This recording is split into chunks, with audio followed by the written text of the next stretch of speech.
আসসালামু আলাইকুম, welcome to my channel. নিশ্চয়ই থাম্বনেল দেখে আপনারা বুঝতে পেরেছেন আজকে আমি একটি রেসিপি শেয়ার করতে যাচ্ছি, যে রেসিপিটি ক্রিয়েট করেছে আমার হাজবেন্ড। রেসিপিটির নাম হলো লেমন চিকেন ব্রেড। এটা আসলে সাডেনলি হয়ে যায়। তো গত সন্ধ্যায় আমার হাজবেন্ড আমাকে বলল, চলো আমি তোমাকে একটা রেসিপি শেখাই, আমার নিজস্ব। তা আমি বললাম যে কি কি লাগবে তাতে। তো মোটামুটি ঘরে যতটুকু উপকরণ ছিল সেগুলো দিয়ে সে বলল হয়ে যাবে। তো রেসিপিটি ক্রিয়েট করার জন্য অ্যাট ফার্স্ট মুরগির ব্রেস্ট সাইডের যে গোশটা থাকে, একদম সলিড গোশ, যেখানে কোনো ধরনের হাড্ডি থাকবে না, সেরকম টাইপের একটা সাইডের গোশ নিয়েছি। সেগুলোকে ফার্স্টে কেটে নেওয়া হয়েছে, তারপরে লবণ দিয়ে গরম পানি করে তার ভিতরে সেদ্ধ করে নেওয়া হলো। কারণ সেদ্ধ না করলে এর ভিতরে প্রচুর পরিমাণে জার্ম থাকে, যেহেতু এটা ব্রয়লার মুরগি ছিল। সো এটাকে সেদ্ধ করে নিলে ম্যাক্সিমাম জার্মটাই দেখতে পেয়েছেন যে কি পরিমাণ ময়লা বের হয়েছে।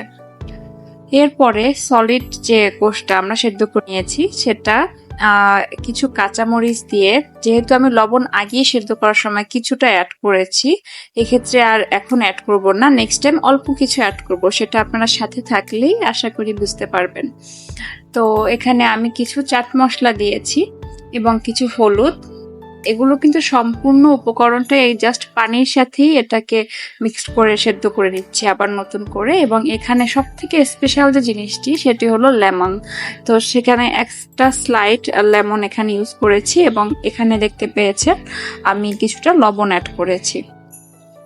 যখন আপনার এটা মোটামুটি ভালোভাবেই পানিটা টেনে যাবে, তখন আপনি এখানে পেঁয়াজ এবং তেল অ্যাড করে এটাকে সুন্দর করে ভেজে নেবেন, কষায় নেওয়ার মতো, জাস্ট যাতে মশলাগুলো সুন্দর করে গোশের ভিতরে ঢুকে যায়। তো আমি এখানে দেখতে পেয়েছেন সুন্দরভাবে সেটাকে মেক করে নিয়েছি।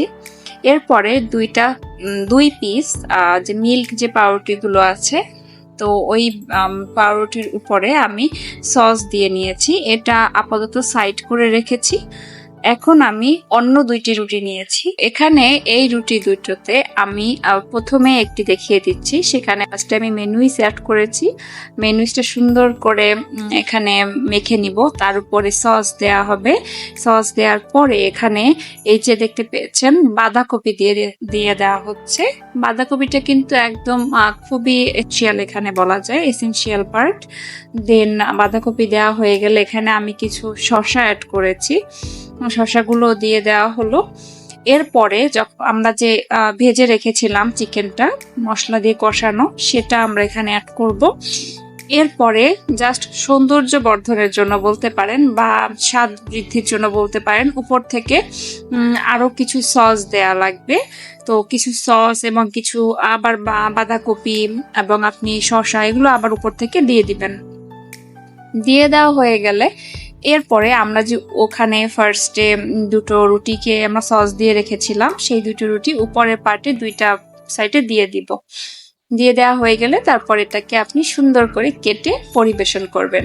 দেখতেই পাচ্ছেন কতটা ইয়াম্মি লাগছিল দেখতে এবং খেতেও খুব মজা হয়েছিল। আর মেনুইজের পরিমাণটা অবশ্যই বেশি দিবেন। আশা করি এই হেলদি রেসিপিটি আপনাদের বেশ ভালো লেগেছে এবং এটা বাচ্চাদের জন্য খুব স্বাস্থ্যকর, যদি আপনি ঝালের পরিমাণটা কিছুটা কমিয়ে দেন। তো নেক্সট ভিডিও দেখার অপেক্ষায় থাকবেন। আল্লাহ হাফেজ, আসসালামু আলাইকুম।